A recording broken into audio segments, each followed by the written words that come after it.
everybody, and welcome to the Aggieville Alleycats podcast. Where come rain, shine, or anything in between, we're here to deliver to you the Kansas State sporting news that you so love. I'm Ace Edwards, right alongside Connor Belsazor. And it is indeed rain.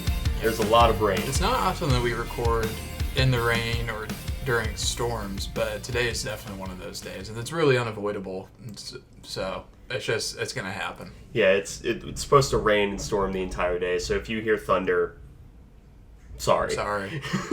But before we get into this week's weekly recap, we want to thank our sponsor, and that is Greg Arthur. If you want to be mentioned at the beginning of every single episode, please be sure to check out the supporters link in the podcast and Twitter bios. And every single dollar that you can give really helps keep the show running. But on this week's weekly recap, we're just going to start from the very top and start with football news, because this was something that had been, I don't want to say leaked, but borderline leaked a few weeks ago on the boards. But the Week 0 game in 2025 for the football season will be Farmageddon in Ireland, in the Aer Lingus College Football Classic, which, you and I knew about it, maybe a month ago at this point. Ish, yeah. And I know that there was a whole bunch of hush-hush about it because it wasn't really a done deal, but I mean, it is kind of weird for it to not be a done deal and get announced with this quick of a turnaround from where we first heard about it. So I imagine they just wanted to wait on the announcement then, but I don't really know the timetable on things like this. But there's definitely been a mixed reaction. I'd say leaning more positive than negative from the fan base, which is understandable, I think, because you lose a home game against a rival for a game that's going to be played on a different continent. So that's, I get it. I'm excited. I think it'll be cool. But I understand why there are people that are apprehensive about it. So I'm not going to make a big fuss about people that are not huge fans of it. But I do think it'll be a cool opportunity for the team, at least. Yeah, I think that's sort of where I'm at as well. I view it very similarly to the trip down to Arlington to face Stanford. And is that the first year of the show or the second year of the show? That would have been the first year. Yeah, that was 2021. Jeez, it's been a while. Yeah. But I view it very similarly to that, where I think it's a very good thing for the brand and for visibility of K-State. And that's sort of where I'm going to fall on it for a while. Will I be at this game? Probably not. I will not have graduated law school by then. Yeah, there's a chance I'll be at this game. I'll be out of law school. I'll have already taken the bar at this point, but I won't have my bar results, so I'll just kind of be in legal limbo. Yeah. And so I'd probably actually, this would kind of happen at the perfect time for me to be able to potentially make it. I've never been to Ireland. My whole dad's side of the family traces back to Ireland. So I've never been to my homeland before. But it would be pretty cool to be able to make it. I've always wanted to go. And this kind of makes the perfect excuse to do it. So I've only ever really been out of the country once, and it was like to Canada, and that's just North United States in a lot of ways. Although I went to the most European part. I went to Quebec City. Okay. So it was definitely a little bit different, but I haven't done a whole lot of traveling in my life, so this would be the perfect excuse to get out of the country for only the second time. Yeah, and yeah, that's sort of our thoughts on it. Don't want to dwell on it. We just wanted to mention it because, hey, we're playing in Ireland. It'd be cool. That's it. Second time playing internationally, I think. We played in the Coca-Cola Bowl against Nebraska back in the 1990s. I don't remember exactly which year. 92. But, yeah, so fun trivia question, I guess, if nothing else. Yeah, for next time you're at K-State Trivia. But the next bit of news is, I'm not going to lie, it's probably my favorite bit of news that we're going to cover this week. And, of course, it has to do with women's basketball. I would argue this is probably the biggest Portal Pip Cup in the Jeff Mittie era. I don't think it's remotely close. Gabby Gregory was a really good pickup. It was a really good coup from an in-conference school. However, Tamira Poindexter was one of the most sought-after pieces in the transfer portal, was wanted by basically everyone outside of like South Carolina, because I'm pretty sure their roster was full. Yeah. And it was down to two schools, which was Tennessee and us. She ends up picking us, the 6'1" forward, who is the American Conference Player of the Year. You know, that seems good. Yeah, super good. And we did well enough in her recruitment that she was supposed to visit Tennessee, and we were able to prevent that from even happening. She just ended up committing to us. But yeah, I agree. I think this is the best portal pickup in the Jeff Mittie era. I think Gabby Gregory is probably the closest, if I had to guess. But again, that's without looking back at our portal history super closely. But Tamira Poindexter, she averaged 21 points a game last season, which is nuts. So she averaged more than Aoka Lee did last year, and she was good for 16th nationally in scoring. So really only trailing some of the best, like Caitlin Clark. But she is going to be an immediate impact. She'll obviously start immediately next year. She's some of her best value is that she is a forward that can score both inside and out. She took 7.5 3-point shots a game last year, 32.3%. I imagine that we'll be able to cut those down a little bit, and I imagine we'll see her efficiency go up because she was doing a lot of heavy lifting for this Tulsa squad the last 3 years, because she's averaged double figures her entire college career. But she took 17.5 shots a game, 43.2% from the field, 71.7% from the free throw line last season. Her best season shooting from the line, though, was her sophomore season. That's 83.2%. So she has the ability to be a really good scorer, and you have to wonder if maybe taking just a little bit of the pressure off of her is going to make her into a very, very efficient scorer. And additionally, she's also a pretty good rebounder as well. She averaged 5.3 rebounds per game this last season at Tulsa. So she's very versatile, and she's going to be a massive asset for this K-State team that I think losing in the second round, I think they've taken this in about the best way that they possibly could, which is they've taken it upon themselves to make sure that doesn't happen again, because I think they realize that they were much more talented than a first weekend exit, and they are just making absolutely sure that next year that is not going to happen. Yeah. I just want to toss a starting five at you, because the starting five for next year, it's looking like Aoka Lee, Tamira Poindexter, Serena Sundell, and the Glenn twins. Whoa. Yeah. And then you're going to be having Kennedy Brown coming off the bench, Zaya Walker, Eliza Mop, and Taryn Sides. And then you're going to have even Amani Lester. She's down at like the 10th spot, which is a really great position for us to be in.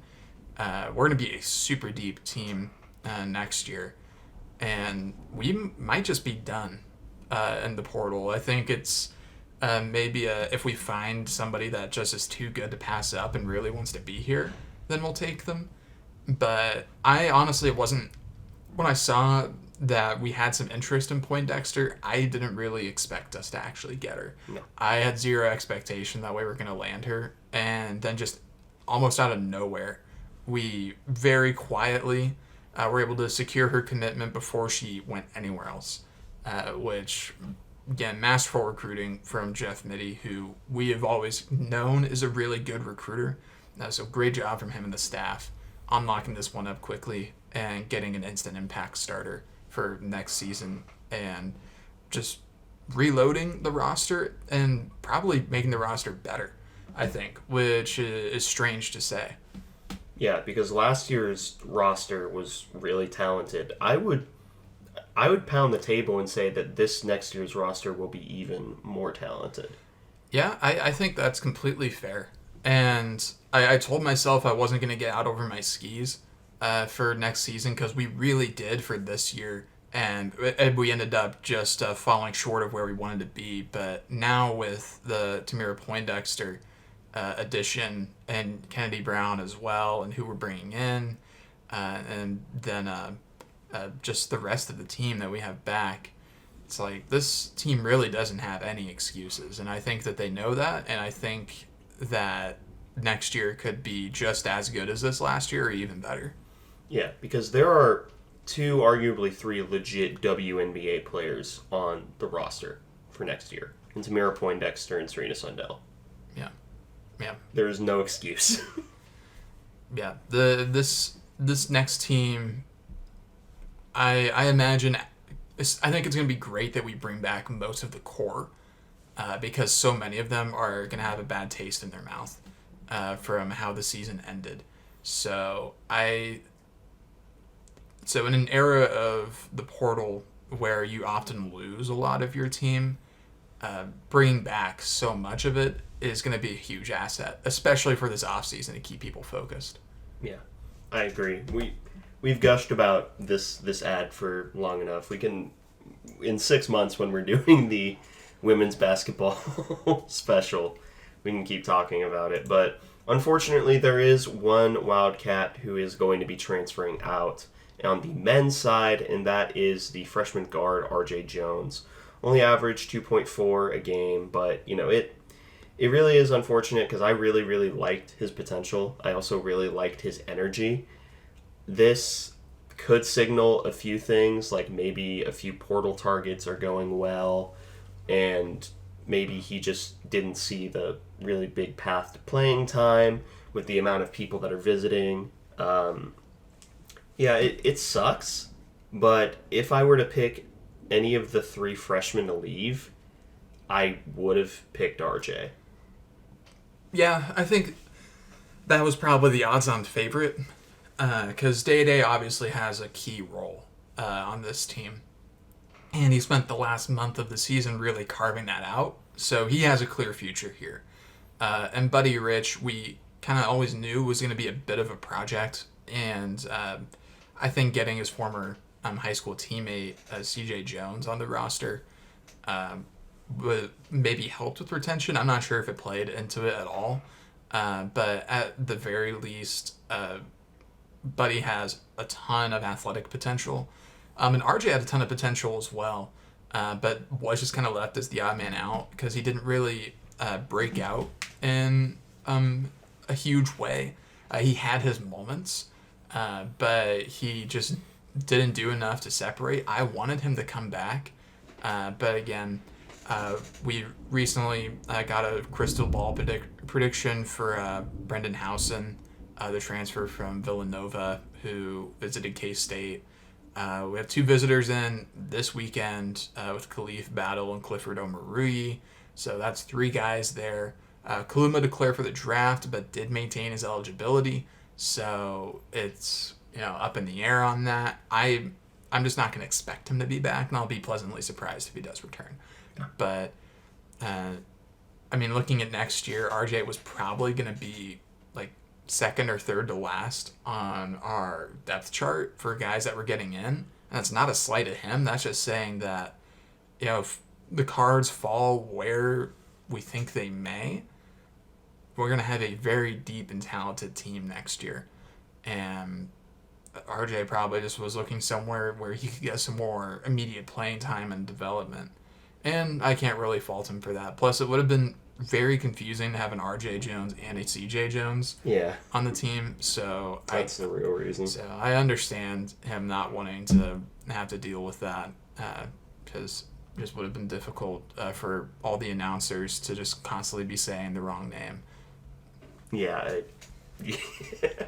many such cases. But yeah, that is RJ Jones. And now we can go into the Batcats, who had a massive series this weekend up against Oklahoma State. And this one we kind of had pretty low expectations for, you and I at least personally. Not because we think K-State is bad, but because we thought Oklahoma State is really good. They still are. But K-State ends up winning the series 2 out of 3. And the first game was actually a classic game, 6-5 victory, extra innings walk-off victory in the last one after we kind of thought it was over a little bit. After Oklahoma State breaks the tie in the 12th by adding 2, K-State ends up pulling away and winning it by scoring 3. Again, this was pretty much an all-time classic series, but this was especially a classic game.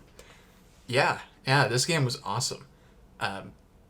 We saw a lot of guys step up in big moments. Nick English had just his second home run. He led off in this game. Just 1 for 5, but did draw a walk. Brendan Jones, a 1 for 5 day as well with a walk. Brady Day, 2 for 5, drew a walk.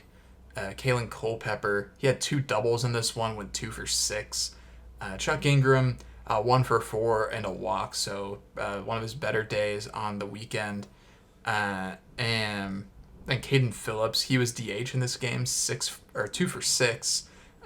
Rafael Pelletier, he was 2 for 6 as well, and Pelletier had 2 doubles of his own. He had a big weekend himself. And then David Bishop, 2 for 6 as well. He had a key RBI at one point. And Jaden Parsons went 1 for 4. So a lot of solid but not incredible stat lines there. But about everybody at one point or another had a big moment. And that was the best part of this weekend. We also added 4 stolen bases. Brendan Jones, Brady Day, David Bishop, and Jaden Parsons. They all had one of their own.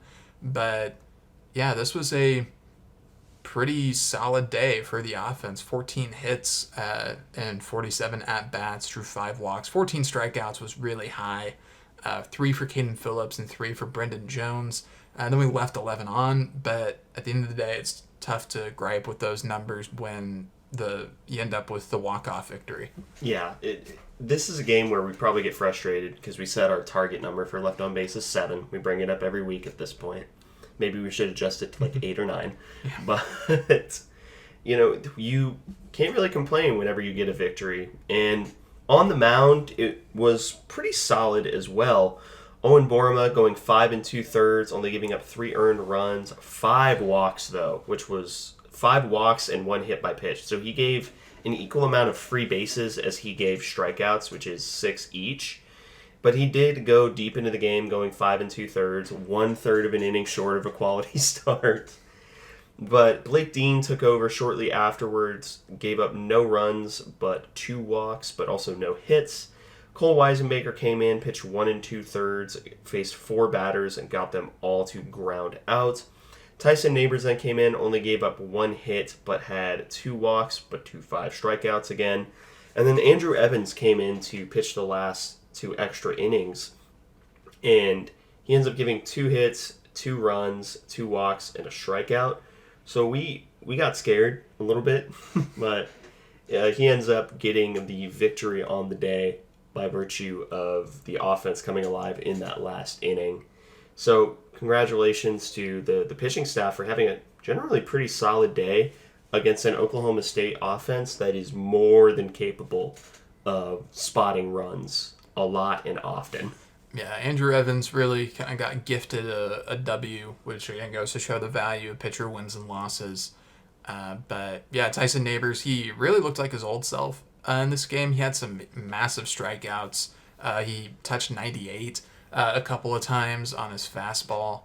But yeah, this was a clutch day because we had to score 3 in that last inning because Oklahoma State put up 2.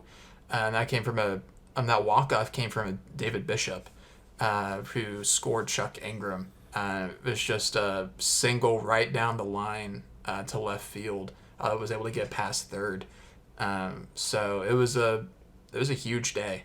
And even though it was for college standards, a low-scoring game, 6-5, it was really entertaining.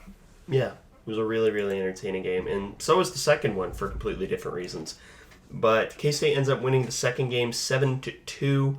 And this was the starting debut for the year for Jack Wentworth. So we'll start with the pitching because really this was a game about pitching. Yeah, Jack Wentworth, he went 6 1/3, gave up just 3 hits, 1 earned run, had 8 strikeouts to 0 walks, did all that in just 93 pitches. So he obviously gets credit with the victory because K-State win this game. But he got Big 12 Pitcher of the Week after this one. So this was his triumphant return into the starting lineup after he began last year as a starter and it just wasn't working for him. And this year he was our reliever for so long with Tyson Neighbors injured. But he more than earned his return to the starting lineup and was just electric in this game. He was fantastic. I don't really know how else to say it, but he was great in this game. This was the Jack Wentworth that I think we'd really been waiting for as a starting pitcher, as a formerly drafted out of high school, and was a highly thought of pitcher coming into K-State. So we've been waiting for this for a while, but the wait has been worth it. So his first time starting this season, he gets Big 12 Pitcher of the Week. So as one does. Yeah. So congrats to him on that. And then J.J. Slack was the only other pitcher that we saw for K-State in this one. He went 2 2/3, 3 hits, 1 earned run, 3 walks, and 5 strikeouts, 57 pitches. So we've been seeing a lot of J.J. Slack recently after he only pitched, I think, twice in the first 30 games. So he's been a welcome revelation as a lefty out of the bullpen. And he brings a really great energy to the mound as well. And he slammed the doors shut at the end of the game, and that was just massive. So huge shout out to both Wentworth and Slack for pitching a gem in this one. Yeah, I think that's the best way to put it as well. It is verifiably a gem because it genuinely looked like Jack was just bullying them for most of the game. Yep. It was really mean, but it was really funny.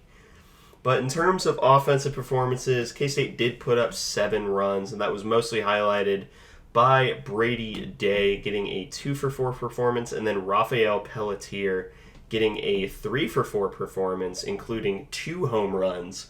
Rafi is on a heater recently.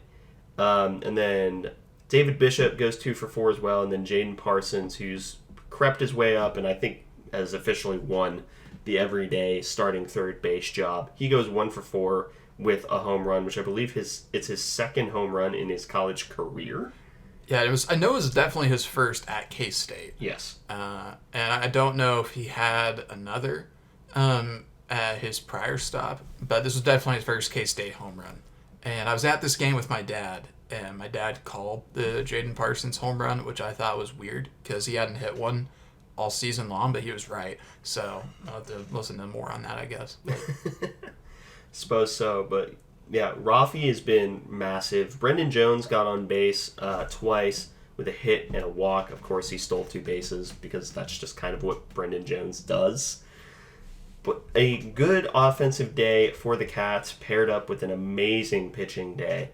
So we went into the last game feeling all right, given the previous 2 games, but then the game happened on television on ESPNU, and we unfortunately dropped the last game of the series 6-4.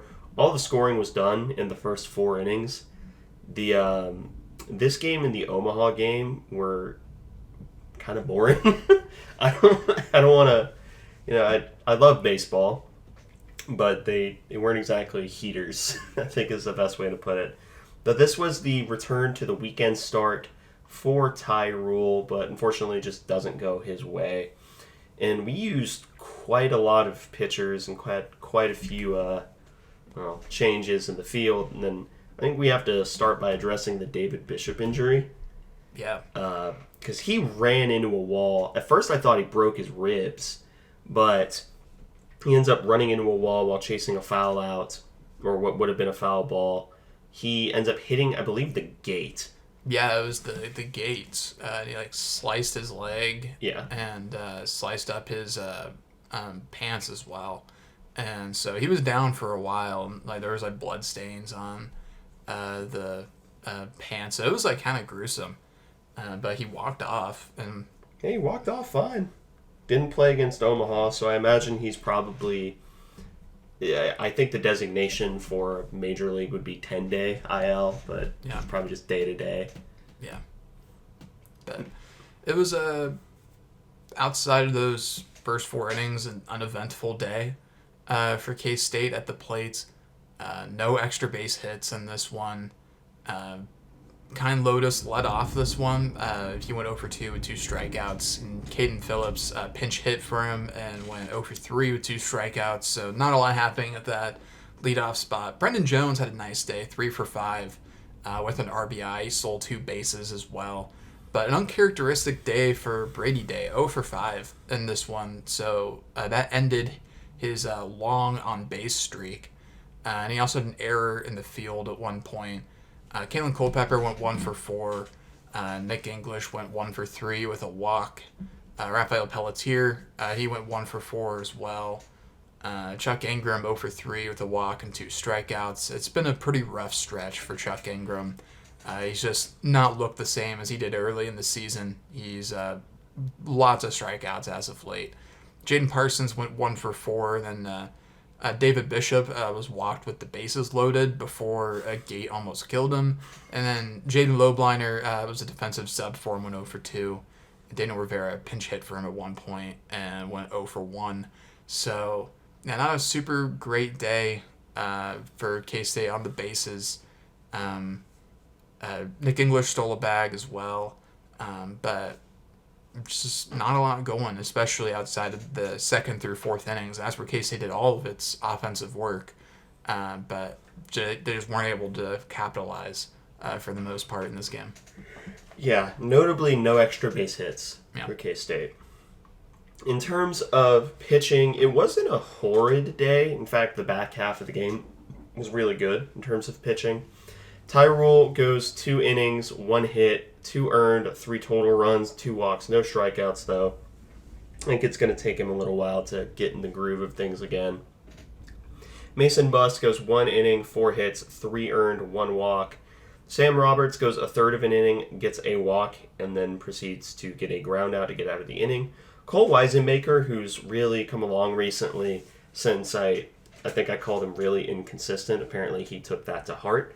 He goes 4 innings, only 1 hit, 2 strikeouts, 1 walk. And then Blake Dean comes in, pitches the last 1 2/3, only gives up 1 hit. So, and hits a batter. But the back end of the game was really, really good for the bullpen, which the big bugaboo for this team has been pitching for pretty much the entire year outside of 2 or 3 games. And also 2 or 3 pitchers. But this was a solid pitching performance, and although it's a loss, you do end up taking the series up against the number 15 team in the country, which only boosted our RPI by like 2. Yeah. Ultimately, this past week, I think we effectively had no change in our RPI standing, despite going 3-1. So, which some of that is due to this last game and K-State underperforming. Still winning, but underperforming against a Omaha team that has not been very good this year. They're just above 300th in RPI, I believe, but still not the best day for K-State. No, and K-State ended up winning 6-4, but 2 errors. Like the first inning was garbage, really. It started with a leadoff home run, and then just a bunch of. Only 2 runs scored in that inning, but it felt like so much more because there were so many just unforced errors and unnecessary moments where you just started questioning, like, okay, what's going on here? And then the rest of the game after the 3rd inning was really, really boring. Yeah. Just it looked for a little bit like we were finally going to really get the offense going, and then we just kind of stopped. And everything kind of stopped, really, other than a single Omaha run in the 6th inning. But, yeah, I watched this entire game, and I don't think I could really tell you anything that happened other than the leadoff home run based off of memory. That and we used Tyson, and we shouldn't have had to do that, which was unfortunate. I would have preferred to be able to rest him during the week, but it is what it is. So I think you have the batters here. Yep. Brendan Jones ends up going 2 for 3 with 2 walks. Jaden Parsons, who moves up to second in the lineup, goes 1 for 2 with 3 walks. Kalen Culpepper has a rough day, going 0 for 3 with 2 walks, but 5 left on base. Brady Day goes 0 for 3 with a run after a walk and an RBI, so he walked with the bases loaded. Nick English, 1 for 4 with a walk. Caden Carl comes in as a defensive substitution towards the back end of the game. I had no idea that happened. I didn't either. Rafael Pelletier ends up pinch hitting or DHing / catching later on in the game, going 1 for 2 with 2 walks. Chuck Ingram goes another 0 for, which is, again, brutal. He's in the middle of a brutal stretch. Jaden Lobliner goes 2 for 4 with 1 RBI and a strikeout with 3 left on.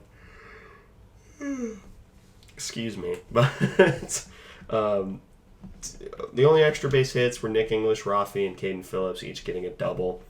Brendan Jones does end up getting 3 stolen bases. Kalen Culpepper gets 1. Rafael Pelletier and Chuck Ingram both get hit by pitches, but yeah, at least Ingram got on base. He was in a bases loaded situation. I was a little worried, and then they just hit him. Yeah, we walked 11 times in this game, and also had 2 batters get hit, and also they had a balk. So we were very lucky that for the most part their pitching staff was just pretty bad. Yeah. And we were able to just get a lot of free bases. We didn't do a lot with them, but we were able to use that to just kind of hold them at arm's length. But pitching, Josh Wintrob got the start in this one, and he's been a little up and down this year, but has always been a high strikeout guy. But they really had him dialed in this game. He didn't force a swing and miss in the entire first inning. And coming into this game, he had like a 45-9 strikeout to walk ratio. But in 4 innings, he gives up 5 hits, 3 runs, 2 of them earned, 2 walks, and then just 2 strikeouts with a wild pitch. 77 pitches. Not a very good day for Wintrob, probably one of his worst days on the year. JJ Slack, he pitched 2 innings, gets credit with the win, gives up 2 hits, 1 earned run, 3 walks, and a strikeout. So again, they really had our pitchers dialed in. They weren't swinging and missing very much in this one. Blake Dean, he pitched 2 innings, 2 strikeouts, a walk, and a hit batter.